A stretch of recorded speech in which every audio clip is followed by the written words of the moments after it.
Good day, podcast community. Pete Kane here, Podcast Pete and certified high performance coach. Well, we got a special guest on our show. I've been after him for about a year, constantly wearing him down. And there's an old saying, never, never give up. Mm. So we're glad to have Colin on the podcast. So, Colin, the people that don't know you, like myself, tell our viewers who you are, what you do, and who you serve. Wow. Okay. Good question. Yeah. And I like the never give up. I think that will be a common theme throughout our conversation. Yes. Um, my name is Colin. Who I am, man, that's a big question. Yeah. Adventure. My dad called me a survivalist the other day. Mm. Um, there's a lot there. Christian, follower of Christ. Yeah, there's a lot of different angles you could go there. Wow. Um, That definitely gets us started. So Yeah, that gets us started. Yeah. let's start off. Okay. So I want our viewers um, it wasn't too long after I met you. I mean, maybe Hmm. 6 months that you had an accident. You were Oh, climbing. yeah. So kind of, tragedy always produces growth. Mm. Like going through that pain, that tragedy, what did you learn about yourself? Yeah, so it kind of answers two things about who I am and what I do. Um, I'm a climber. I do rock climbing and I do tree climbing professionally. Um, and about a little over a year ago, I was in a local gym of ours doing some rock climbing and had a really bad accident. Fell and broke my femur, my left femur, clean in half. Um, Probably some of the worst pain I've ever had in my life, Pete. Mhm. Um, and I was thinking about that today, actually. I was like, "Ah, I'm wondering what Pete's going to ask me." And I think a month prior to that time, I was going through some very heavy emotional pain, a lot of heartbreak. And Mhm. I remember going through that, just sitting and praying. I'm like, Lord, make this heartache stop. Like, give me anything else other than that. And lo and behold, careful what you ask for. Yeah. Um, that breaking your femur will definitely make you forget some heartache. um, but I think what the biggest thing that I learned, like the Mhm. most immediate, was gratitude for mobility, being able to just move around and do simple tasks. And at the house I was staying at the time, I had two elderly neighbors on either side of me, Mhm. and one would always check up on me. And I just remember being so grateful for one. I'm able to just. You usually don't think about where you're walking. You don't look at your path ahead of you and plan your route when you're walking. And I had to do that. Uh, I had to think about, okay, can I rest here? Can I lean on this? Am I going to be on a crutch? Am I going to be using a cane? Um, are there going to be stairs? Is it going to be wet? Is there debris on the ground? So stuff like Mhm. that. That was kind of one of the bigger things that I noticed. And then secondly, going back to my old folks, uh, of just having old people love to talk, and I understand why. Sometimes I think elderly people in our communities are kind of just in their homes, and that's Mhm. how I was for maybe about 2 months, 3 months. I was just locked up in my house, and Mhm. I had roommates that I could talk to, and people would come and see me and chat with me. Um, but I'm used to moving and grooving and being out. I would wake up at 5:30, be out the door by 6, and then probably be home by 8 o'clock, 9 o'clock that night. So that's usually what my day looked like. It was a Mhm. radical change from, okay, I'm getting up at 9 in the morning and I'm going to sit around and read, so it was different. So I think a lot of empathy for just people who can't move around as well. Um, and so that was one of the bigger things. And then kind of number three from that of what I've learned is trust in the Lord. Mhm, And the way that I learned to trust in the Lord is through our church. There was so much support that came mhm, um, from the people in our church, and I think I remember talking to our we have the same pastor, Pete and I, mhm, David Black. I was talking to him, and I said at that moment I really liked going to our church, but then I started to love going to our church and being mhm. a part of it. There was something deep that started to grow there, and I'm sure that would have happened, but it definitely was kind of a fast track into that. I think Yeah, I, don't waste pain. yeah. I loved. Well, I didn't realize we had so much in common. Of course, I'm quite a few years older than yourself. Really, I You would have put you at least 20, 30 now. yeah. Well, I was just at a podcast, and maybe you've met him, but he's been to our church a couple times. Hmm. And Alex Bright is his last name. He just shaved his beard like Yeah, from okay. Sunday to now. So I said, "Hey, you shaved your beard," and so I was asking him about it, and he said, "Yeah, there was a study that said they trust people without beards. So Oh, I might be shaving my beard soon." yeah. I don't know about that. I Right. trust a man with a good beard. Well, we read different articles, but Sure, sure. I do want to go back to two things. Hmm. I when I had my stroke almost 4 years ago, I never appreciated movement more Yeah, when you can't move. I right. mean, they would move you every day. They would take you to the bathroom. They did everything. You were just totally dependent on other Mm, people. And yeah, I have to do the same thing. I have to watch every single step. yeah, So I have to conserve my energy because you have to think about every step. And right. it's a different mindset.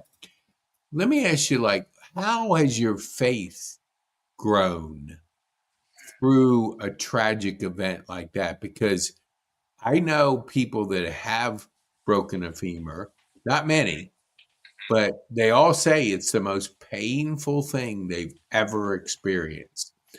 How did your faith grow? I think I had two thoughts going through my head. One was not a good thought. Was I am ruined. I work with my in the trades, um, and so there was a lot of fear that I would never be able to recover. Mhm, Um, and then on the other end of that, um, there I went back to this conversation that I had with this woman when I was working sometime in college at Lowe's, and she was going through. I was just talking with her, and she kept on saying she's going through a lot of troubles, and she was just saying, "This will pass. Surely this too will pass." And I don't know what it was, but that kept on playing in my head. Like, this is not permanent. Um, and so um, I think, and I know, uh, I think you see a similar thing with like maybe men who have gone through war together. mhm, Um, they have this incredible trust in one another. mhm, I have a similar thing with the guys that I work with. Um, I could trust them to do some pretty incredible things and feel really comfortable with them. mhm, And so, if I could take kind of those two things, I've been through the meat grinder with the Lord, and I've been to the depths, and He was there with me. And so I know and I have confidence no matter where I am in my circumstance of life that I could be immobile and crippled and God is still with me. Or mhm, I could be 100 feet in the air climbing a tree and I know the Lord is with me. And so I think having those experiences, it's kind of being tested by fire, and then you realize, okay, it may not be, roses and sunshine right now, but it's even more sweeter to know that the Lord is with me, even when I'm at my literal weakest. And so um, I think that was probably one of the bigger takeaways of just knowing that regardless of what you can do, God is with you. Um, Hmm. I that love. was really big. Yeah, I had 49 days to think, and I just played worship music Yeah. even when I was going to sleep, just to, you know, you're going through a storm, and you Mhm. do feel like you just described that, he's always with you, Mm. and you see things that remind you of that. I Yeah. had a lady, she was a nurse, and this was the start of the Ukraine war. She was from Mm. Ukraine, and we Mm. got talking. She was a believer, and so we had some conversations about just those kind of things. And she said to me, she goes, "Pete, can I share something personal with you?" And I said, "Yeah, Mm. absolutely. I'm not going anywhere." Yeah. Yeah. And she says, "This kind of stroke you had?" And I said, "Well, not really, but yeah, Yeah. I know what I'm doing right now." She said, "Most don't survive. Mm. And if they do, they're a lot worse than you." Yeah. Going like, "What?" Like total paralyzed? Like Yeah. I'm sitting there with no left side, not eating, not can't do anything on my own. Right. And it just kind of woke me up to the fact of that second chance that we get Hmm. sometimes, that I'm not going to take anything for granted. Right. I'm going to go after every day like it's my last, Yeah. because I got a second chance. My question to you, and I've said this to you before, you probably asked so many good questions. And I always say, man, how does a person develop that curiosity? Because I see it older people, but I Mm. don't always see it the younger generation. Did you notice at any time, or did somebody like Mm. help you to have that curiosity? What kind of developed that skill? Right. I think that what's fun about this is the context. Pete and I are in a small group, and one of the things that I like to think about before we start small group is just a stimulating question. And sometimes I got to be careful with it because we're on a time limit, and I can get Pete off the rails for 20 minutes, and it's great. Um, but back to the question.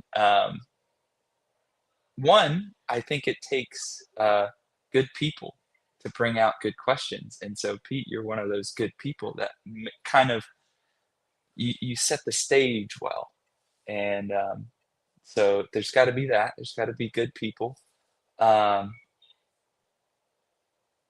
I I'm 29 as of Wednesday. This curiosity started, um, I think, with my brother. My brother's about 7 years older than me, Mhm. and we kind of grew up in uh, the shadows of 9/11, the war on terror, um, and just kind of this huge shift in culture. And it really felt like a clash of Western culture with extremism from the Middle East. And I remember my brother coming back from Afghanistan. He was in the military for about 8 years. And he came back and he started telling me stories about um, kids from Afghanistan. And I started going, well, man, I what if we talk to people more and sit down? And so I started kind of running through these scenarios in my head of like, man, what if I got an opportunity to talk to people? surely, and this is maybe idealistic, surely we could settle our differences if we just sit around a campfire and talk. And so I think that's where it started. And then as I got older, when I was in uh, college, I just had really good opportunities, whether it was in university or traveling abroad with my church, or university opportunities to those places and just meeting people. And I grew up in the South, and I've mostly spent most of my time as a growing up in the South, traveling throughout the states a little bit here and there, but never have I been in Kosovo and a Balkan culture, or Morocco, or even the West Bank, and Mhm. thinking these are just totally different places. And so I think one of it is like an excitement to learn from other people. Mhm. Um, Two is having some, and not that I'm a incredibly humble guy, but having some humility in going in. You asked me who taught me this. A friend of mine on one of my trips, Lisa Eastland. She would always tell us, uh, "You, we're not saying you're not smart or intelligent, that you don't have something to bring to these interactions, but come in as a learner, ask these Mhm. questions, and you will win favor." And she was 100% accurate, hit the bullseye with that one. Mm. It opened up doors. We could have whole podcasts for those doors that got opened. It was Mhm. incredible. Um, and then I think the latter part of that, I think the curiosity and the excitement, um, I think that's the Holy Spirit. Um, I've had so many kind of uh, pre-interactions with people where I feel this like tug of like, hey, go this way. Mhm. And so I think as a follower of Christ, some of those things um, is the Holy Spirit leading us. And Mm. if we are the body, Mm. there's a tongue, and the tongue's got to ask questions. So I, does that answer your question, Pete? Yeah, it does. Yeah. So I'm always curious about people's journey. And I say, we can be Christians and sit in the pew and be on the sidelines, Hmm. or we can get fully engaged and be in the game. And that's just what you said, following the Holy Spirit. Hmm. When did you see that in your life? Did you have that kind of, approach to Hmm. things where you're listening more to the Holy Spirit, you're more in tune with not Colin's Hmm. plan, but God's plan for you? Was there any like time when you're traveling, or just Hmm. anything you can like say, yeah, there was a shift that happened? Um, I think of two um, points. The first one, I think it was around 16 or 17. I was younger. Mm-hmm. And I just started going to this church in Atlanta. Mm-hmm. Um, and they were doing just this night of worship there. And I remember sitting, and I had a vision. And I was in a dark place. I couldn't move. And I was hearing language that I didn't understand. And I kept on asking the Lord, I was like, what is this? And what is after this? Like, show me what comes next. And nothing. I would get nothing of, prayer, discernment. And it felt like, oh, this was the end here. And I kind of maybe jumped the gun on it, but I was like, I'm going to die in a cave somewhere. And I was terrified of it. Um, but as time kind of unfolded, um, and I started to trust the Lord more, be curious of what where are you trying to lead me in this. It ended up that I was kind of on one of my first trips abroad. Um, I was in Kosovo, which is a pretty culturally mixed country, Mhm. but predominantly Muslim. I like to say that it's a Muslim country with a bar scene. It's really funny. Mm. Um, and It was the month of Ramadan, which is like a really important month for Muslims. And we'd been there for a couple days, and a friend of mine, Tashreeq, that I've made, he'd been connected with us, knew our group and all stuff. He invited me and two other guys uh, for prayer at a mosque, and I was like incredibly curious, and so I thought I was going to go and observe. And We went there, and he was like, "No, you're actually going to participate with me, and you're going to go through the motions with me." And I had a kind of a moment where it's like, Patrick, I don't know if I can do that. And I felt this tremendous peace from the Lord.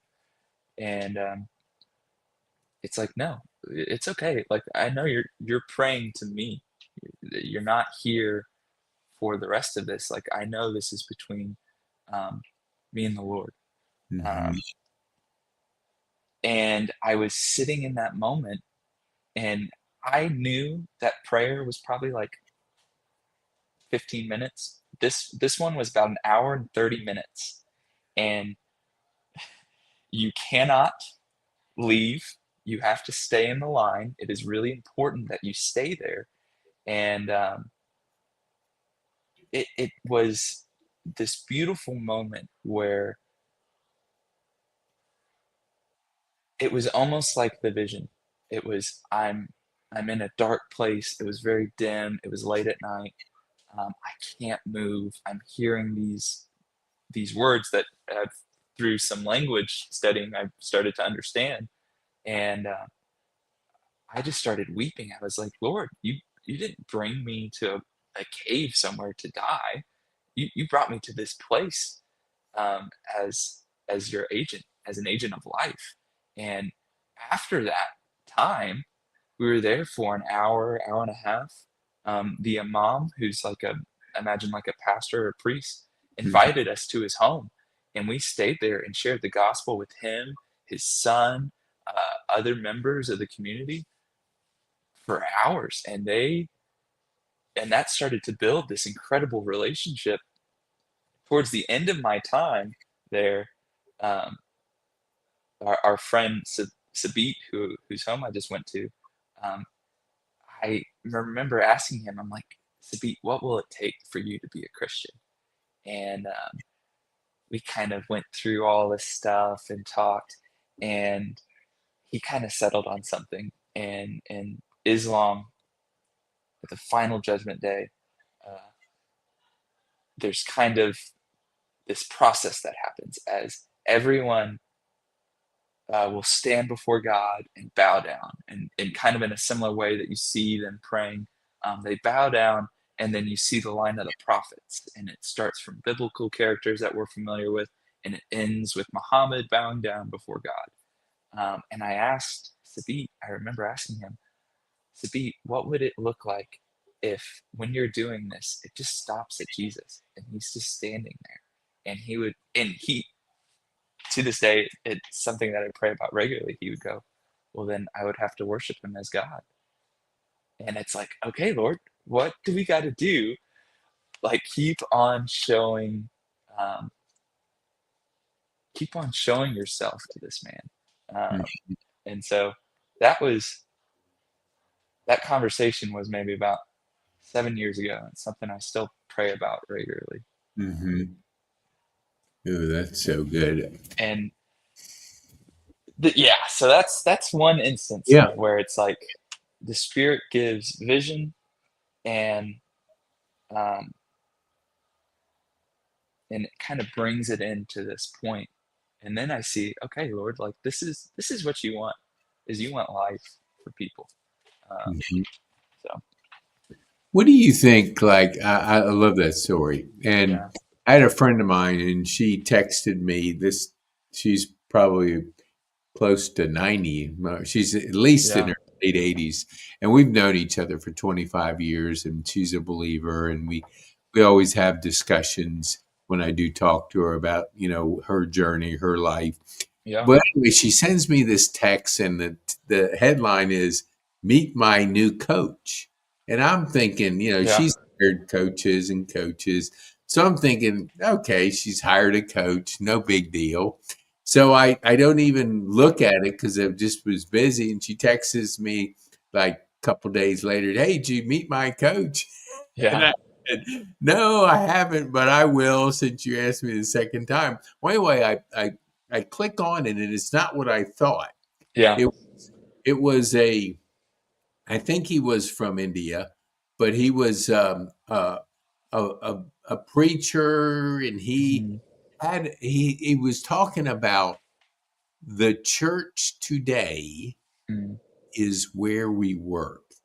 Mm. And because people have a preconceived idea of walking into a church, Mm. they how we live our life and how we talk and minister and share the gospel in everything that we do, our Mm. work makes a significant difference.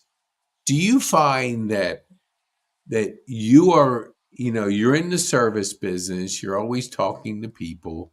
If you're not in a tree, you're doing all your managing and servicing. What do you wake up looking for opportunities? Do you pray for opportunities? Mm. How are you using your work to share the good news? That's a good question. Short answer, I wake up, and I've been trying to do this more of praying for opportunity. Um, Mhm, and then kind of the long-winded answer, uh, just a little bit of background. I have two jobs. One is my own business, that is a tree removal business, and then the other, I'm a foreman for a utility contractor. So both of those are pretty physical trades, pretty physical jobs, mhm, but they have a very different setting, um, which allows for different opportunity. Part of the tree business that I've noticed is there's two parts to it that I just really kind of hone into is the guys that I get to bring onto my crews. I get to handpick them, um, and sometimes they're believers, sometimes they're not. And what I've noticed with men in particular, except for this moment, Pete, is we have a much easier time talking and getting into deeper conversation if we're doing something. And mhm, so, usually with the tree business, we're all hooked up with radios and helmets, and there's rhythms within the day where there's pretty intense moments where we're really focused, and then there can be slower, a little bit more mundane where we get to talk. And so that's one opportunity that I've seen, and it can be really fruitful. And the feedback that I've gotten from a lot of the guys from that is how fulfilled they feel. And there's this sense of camaraderie and being a part of something a little bit more. mhm, Um, and then, exerting themselves to their kind of full extent because it can be pretty challenging. mhm, Um, and so I think where the gospel comes into the point of that is I get to put on display one trust for the Lord, um, but also I think it is so important to keep a cool head.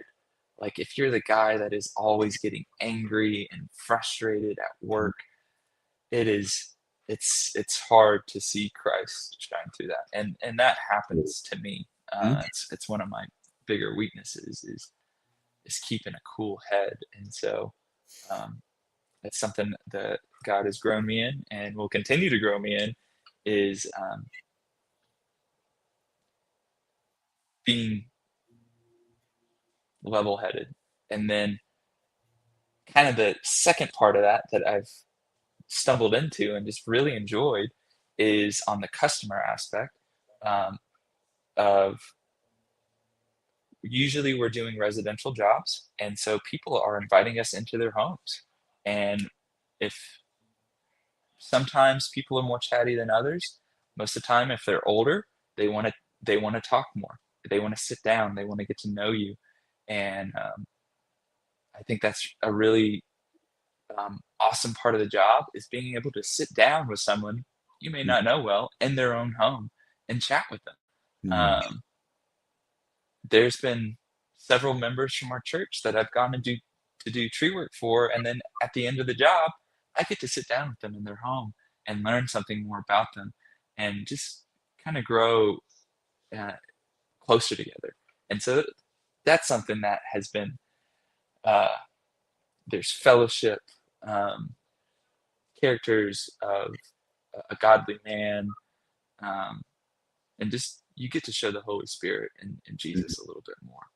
Um, and then on the other job is more commercial, and that's usually heavy construction, a lot of moving parts, a lot of different trades. It can be a lot more intense because you're juggling a lot more different variables, and our owners make it known and that we're Christians. This is a Christian company, and so we want to put that on display.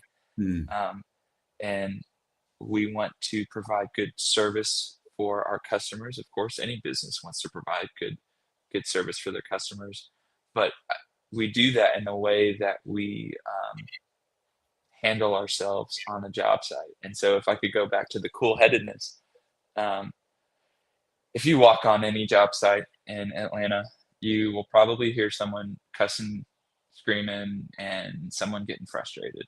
Mm-hmm. And to an extent, I understand that, especially in the summertime when it gets hot out, heads get hot. Mm-hmm. Um, but what our customers have through the years noticed about us is that we try our best not to be like that. We try to just show Christ. And so it's kind of a shock when you see a crew of pipe layers, and they're professionally dressed. They're not screaming and cussing at each other. It is um, they're happy. They're enjoying their time there. And Mm-hmm. so it's stuff like that where I've had superintendents joke when some of my other when the other foremen come on job sites and they go, "Oh, Jonah's here, guys, watch your mouth. Don't be respectful around these guys." And it's funny because it's like over the years they've seen this, and they have this reputation for you know uh, setting a standard, I think. Yeah. And it's rare. It's rare to see that, and it's cool when you see kind of a Christian standard Yeah. taking precedent in a industry where that may not be can be hard to set the Yeah, standard. I can understand it. I have never worked in that kind of industry, so I Mhm. don't know the day to day thinking of that. What would you say? I am, and you're good at relationships. Mhm. A 29-year-old Colin talking to a 19-year-old Colin. What advice would you give your 19-year-old self about relationships in the last 10 years? I think, and this is something that I knew at 19, the first thing I would tell myself is I might a little smack on the cheek and quote a proverb and say, "Do not waste your strength on chasing women." And that would have saved a lot of heartache and a lot of um, stumbling. Mhm. And kind of the part of that is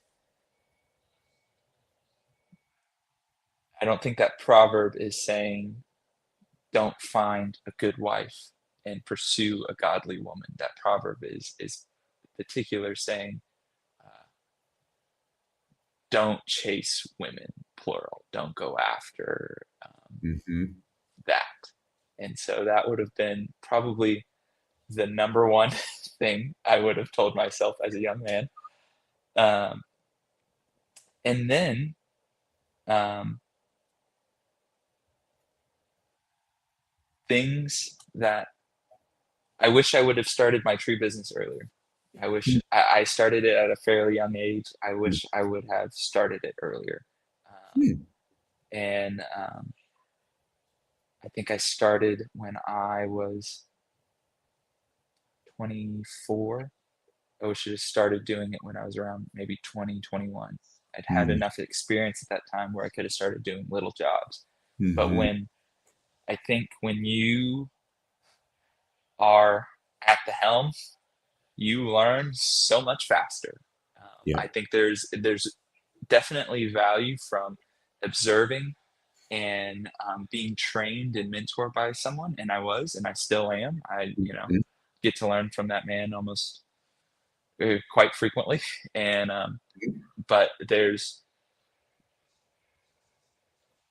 taking what you have learned and implementing that, you will grow so much faster. Um, um, so I think those would have been take a little more risk in the business world and take less risk chasing women. I love, I, man, good advice. I love that. yeah, I yeah, want to be respectful of your time. yeah. So tell our viewers, I have one more question after this. Tell our viewers, how can they get a hold of Colin? Well, the best way is to give me a phone call, or if I don't answer your phone, always leave a text. I think Pete could probably put my phone number in here. Um, that would be the best way. I also have an email, but I might get back to you maybe a couple days. So if you're looking for more of immediate response, a phone number is probably the best way to do that. That is awesome. It's 678-764-1463 for our audio listeners. Yes, sir. So, Colin, as we wrap up, what would be the one thing that you would want our viewers to take home from our time on this podcast? Um, there are so many things. Um,